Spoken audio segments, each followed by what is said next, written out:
Good morning, Mike. My older sister is 32 years old and has just finished her studies and started working. She believed God gave her a promise 4 years ago that she would travel to America and there she would meet the man that she is to marry. The years have come and gone without a single door opening, and she is becoming quite discouraged as her faith weakens. What do you think about this? I think it's simply because she hasn't understood the concept of the timing of God. God is never late nor is he ever early. It is written in Ecclesiastes 3 verse 11, God makes all things beautiful in his time.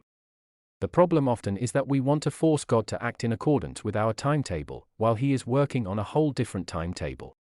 Is it possible that she could lose her blessing even though it is the plan of God? Yes. She could lose her blessing, and often this happens when we have a promise from God and want to force it to happen. How could she force it to happen? She could try to get to America by all possible means, including using false papers to try and get a visa. Would God allow her to travel if she used this method? If she persists, it is possible that she could travel, but remember that this would be ahead of the timetable of God, and because of this method of trickery, she would have to face the consequences, as was the case with the people of Israel that insisted in having a king.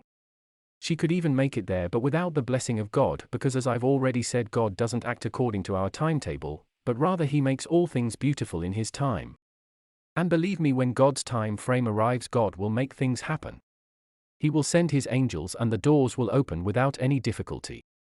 The great challenge rests on the level of patience and perseverance in prayer, but when it's God's time, it's like someone pressed the light switch and the light came on all by itself.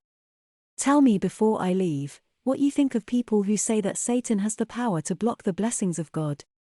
I would say simply that they have totally ignored the power of God, and really don't have any idea of just how powerful the weapons are that we fight with. The Bible says in 2 Corinthians 10 verse 4, that the weapons of our warfare are mighty to the pulling down of strongholds.